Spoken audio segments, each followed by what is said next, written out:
Hello everyone, welcome to my YouTube channel. This is Enoch's Tutorials. Don't forget to like, subscribe, and also press the notification bell after watching so you can receive every bit of update from this channel.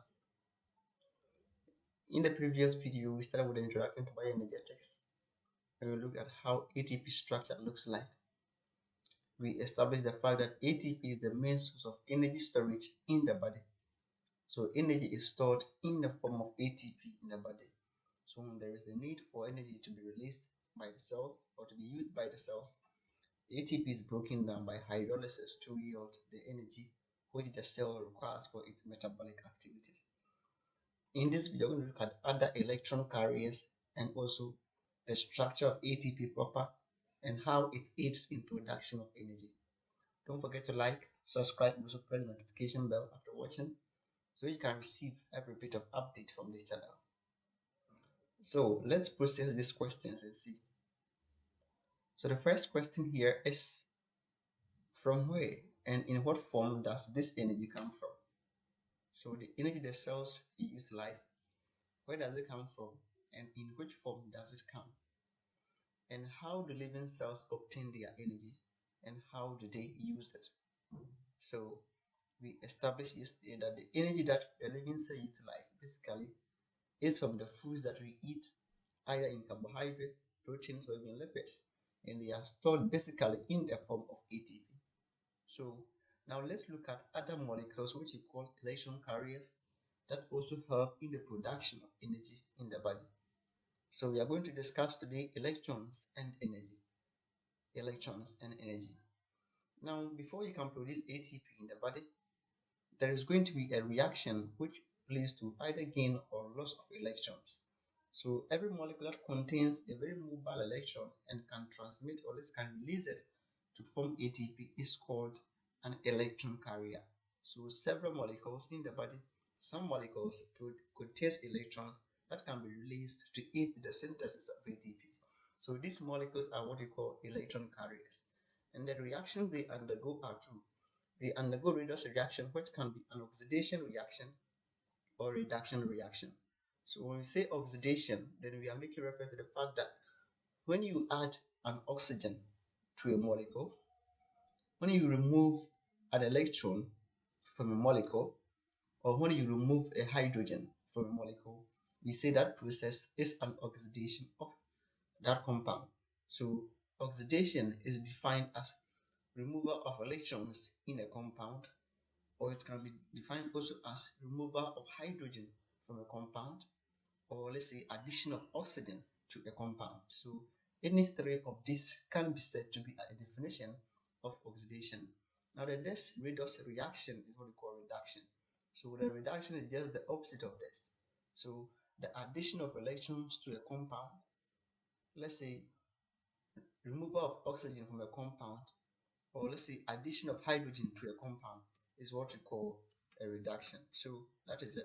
So now let's have two species undergo redox reactions. Here we have compounds, let's say A and B. These two compounds are undergoing a reaction. Now the first one, A, undergoes an oxidation reaction because it contains two electrons, in which after the reaction the electrons were lost.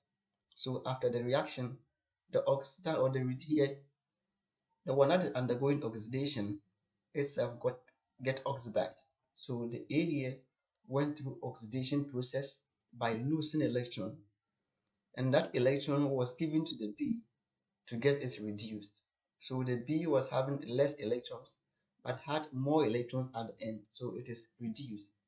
Then the A was having more electrons and had less electrons at the end, so it is oxidized. In these two species among A and B, the A was able to reduce the B, so we call the A the reducing agent. After the reaction, this A was able to reduce the B, so we call the A the reducing agent. Now this B was able to oxidize A by taking electrons from the A. So the B oxidized the A by taking electrons from the A.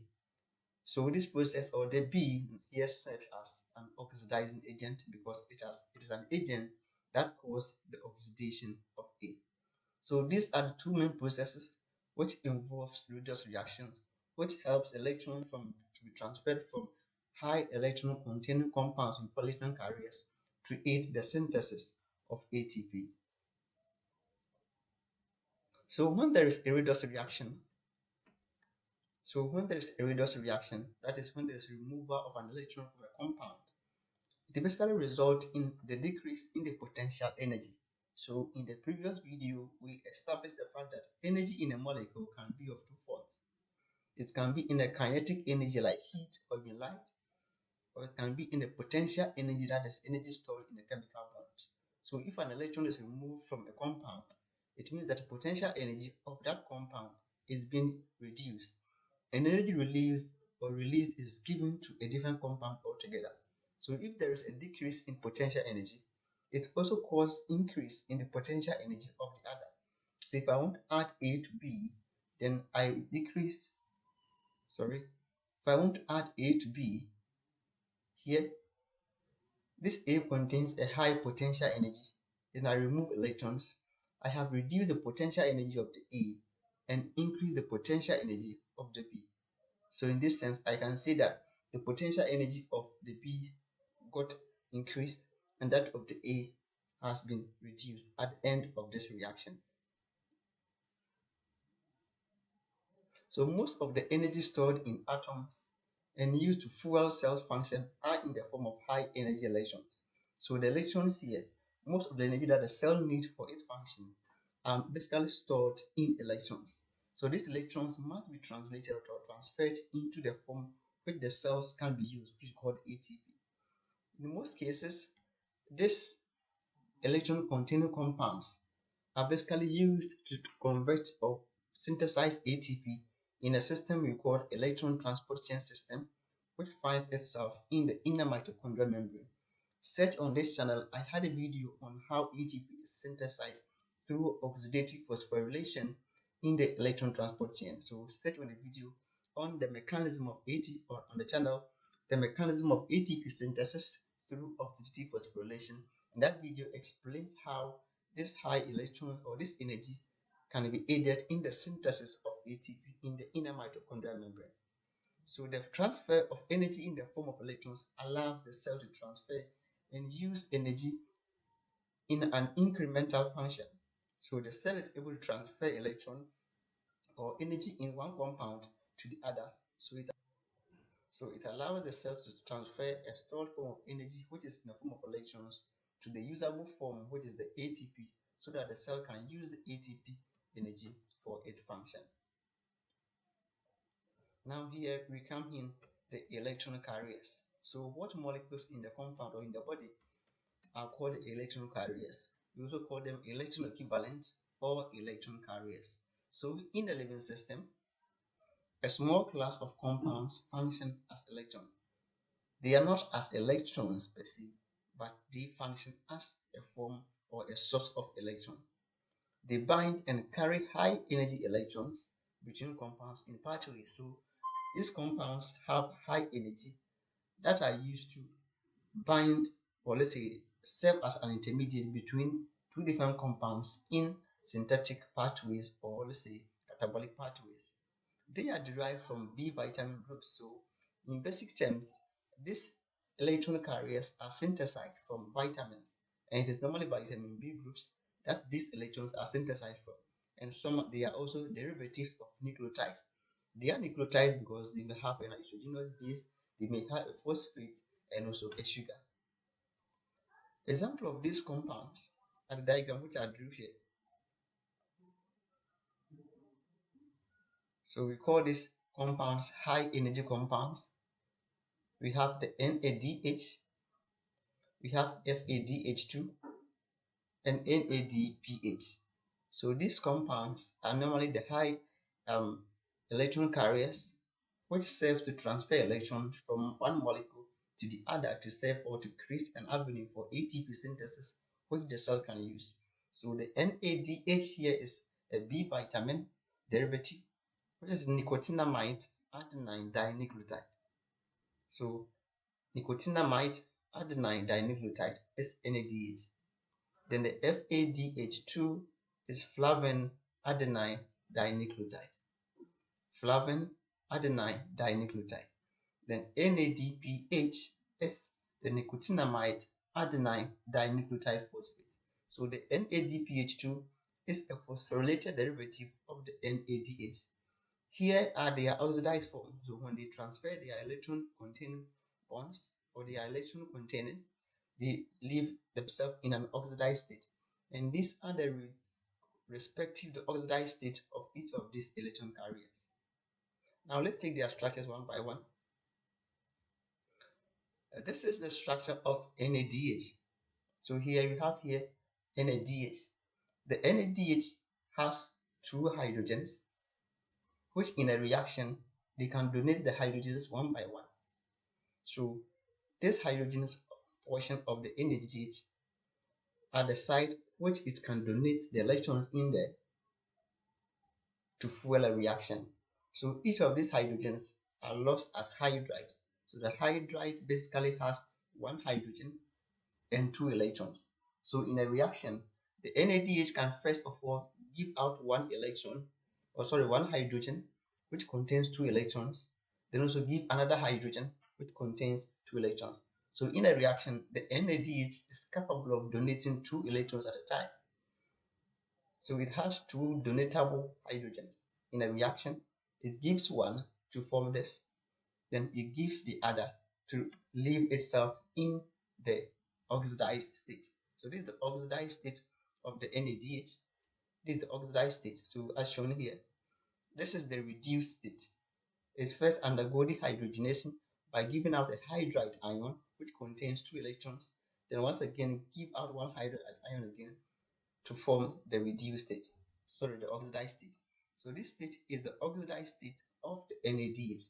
It sequentially gives out two hydrogens, and each of these hydrogens have two electrons. So the electrons are given out in the course of the reaction. Now, if the NADH is phosphorylated at the second ribose sugar at carbon 2 as shown here, then it becomes NADPH. NADPH. So in that case, if I have NADH like this, and this oxygen is phosphorylated, that is where I will get the NADPH. So here is NADP plus, that is for the oxidized state, and it becomes NADPH if this hydrogen or this compound contains the two hydrogens. So that's how NADH and NADPH undergo reaction. These electrons, which are donatable, are what is involved in the synthesis of ATP in the electron transport chain through oxidative phosphorylation. Once again, search on the channel on the mechanism of ATP synthesis through oxidative phosphorylation. I have a video on that, so you can appreciate what we are saying. The next one is what we call the FADH2. So we've done so far the NADH. Now we are left the FADH2. So the oxidized form of the FADH is this. Shown here, you have FAD. This is the oxidized form. Then FADH2 is the reduced state. So the reduced state is the FADH2. Then the oxidized state is FADH, as shown here.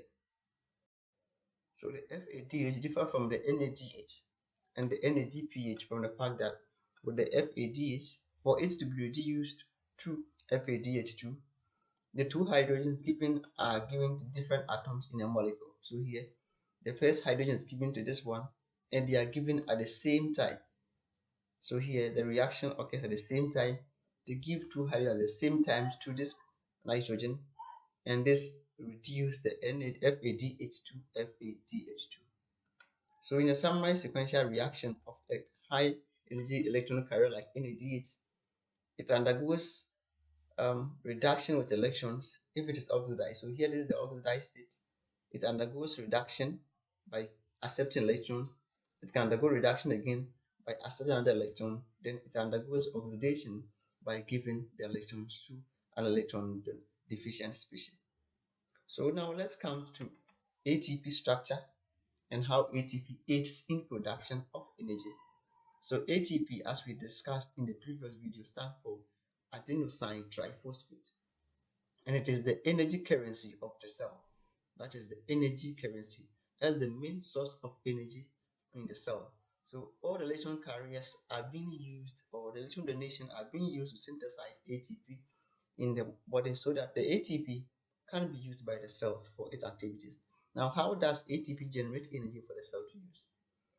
So a living cell cannot store the significant amount of energy. Of course, excess energy will result in an excessive thermal condition that could damage and destroy a cell. So every cell must have a minimal amount of energy. It shouldn't have excess energy because the excess will cause a thermal condition, that's the increase in the temperature of the body, or let's say of the cells, and the increased temperature can cause damage to the cell because enzymes in the cell and proteins are easily prone to denaturation. So increase in thermal condition of a cell can result to damage of the cell. Now a cell must be able to handle that energy in a way that it enables the cells to store energy and release it for use. So how does the cell store this energy? So it must store the energy in a form that it can easily access the energy and it can easily release the energy stored for use.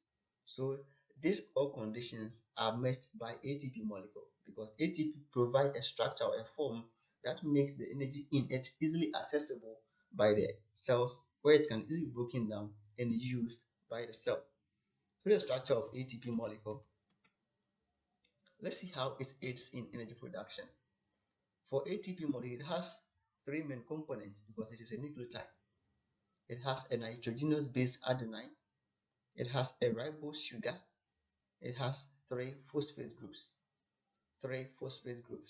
So the bond that links the nitrogenous base adenine to the sugar is called a glycosidic bond, which is specifically N-glycosidic bond.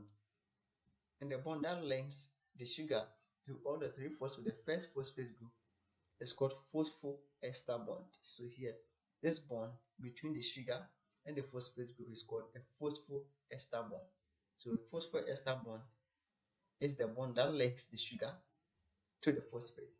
Now, two bonds joins the three phosphates together. This bond and that bond. So that bond that links the individual or any two of the three phosphates is called phosphoanhydride bond. The phosphoanhydride bond. And that bond is the energy storage region of ATP. The phosphoanhydride bond is the bond that links any two of the three ATPs in an ATP, or the three phosphates in an ATP molecule.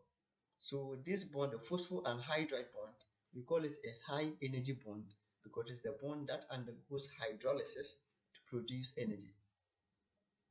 ATP is called a high energy compound because it contains a high energy bond. And the high energy bond is the phosphoanhydride bond that exists between any two of the three phosphate groups in an ATP molecule. So the first one can undergo hydrolysis easily. So if the first bond, the first phosphoanhydride was hydrolyzed, a tremendous amount of energy is released to the environment, or is released to the cell for the cell to use. The hydrolysis of the first phosphoanhydride bond, that is from the terminal, yields a significant amount of energy. And that if the first phosphate is removed, we form what we call an ADP, which is now adenosine diphosphate. The diphosphate because we are going to be left with two phosphate groups. Now there is a possibility of rehydrolyzing the second one too. And when this one is being hydrolyzed too, another high amount of energy is released to the environment or to the cell. So this one too, when it's released, then we are going to release, or broken, we are going to release a tremendous amount of energy. Now ATP reaction, or let's say ATP hydrolysis, is an exergonic reaction, as we discussed in the previous video. It is exergonic because when it is being hydrolyzed, an energy is released through the environment. So when the first phosphate is removed by hydrolysis of the first phosphoanhydride bond, a high amount of energy is released, and that energy is being higher than when the second one is released. So the first phosphoanhydride bond here, where the cursor is showing, upon hydrolysis yields much energy as compared to the second because of the need for resonance and stability. So now let's come here.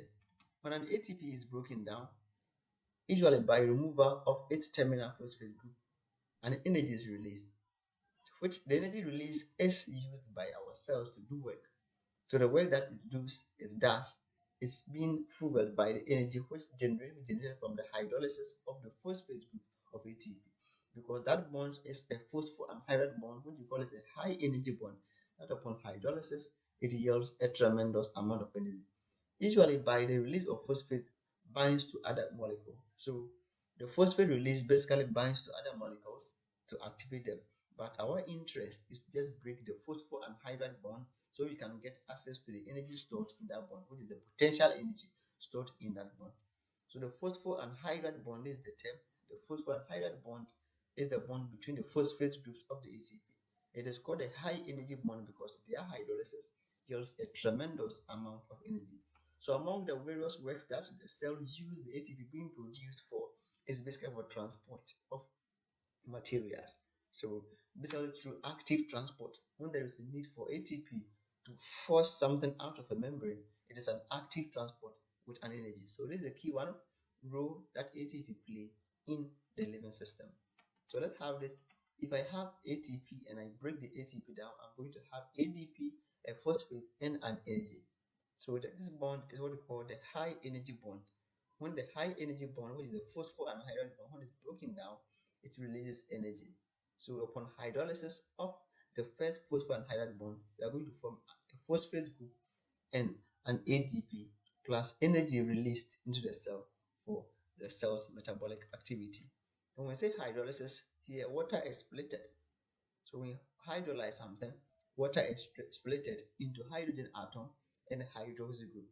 And each of these groups, one of the group is added to the phosphates and one group is added to the ADP to cause stability. The hydrolysis of ATP produces ADP, which is adenosine diphosphate, with an inorganic phosphate ion and the release of free energy. So hydrolysis is reversible. So the reverse of hydrolysis is called dehydration, as we saw in the previous video on this channel. So the energy from the ATP is used to carry out all the life processes in the body, being in circulation, digestion, let's say stimulation, and the rest. So this energy is being used to carry out all the life activities that the cell does. So ATP is continuously broken down into ATP. So because of the fact that the cell can't store a high amount of energy beyond its requirement, because as we said earlier, if it stores that much, you're going to have an increased thermal condition of the cell, and that can cause damage of the cell. So because of that, there is always the need for recycling of ATP. So in the cell, ATP is always recycled as a coupled reaction of ADP plus phosphate. So if I have ATP being broken down, the phosphate group can also bind to another ADP molecule to phosphorylate it to cause formation of ATP. So ADP is continuously regenerated into ATP by the reattachment of a third phosphate group. Now to synthesize ATP, we have two main types of this. We have one type of ATP synthetic mechanism which occurs in a pathway like glycolysis. We call it substrate level phosphorylation, where a phosphate group is just added directly to an ADP. Then we have another type which occurs in the electron transport chain after, which we call the oxidative phosphorylation. So two main mechanisms of ATP synthesis occurs in the body. It is either through substrate level phosphorylation or oxidative phosphorylation. So based on any of these two, the ADP is continuously recycled to form ATP where it can be used by the cell. Thanks for watching. Don't forget to subscribe. In the next video, I'm going to look at more on bioenergetics and other aspects that relate to this field. Thank you.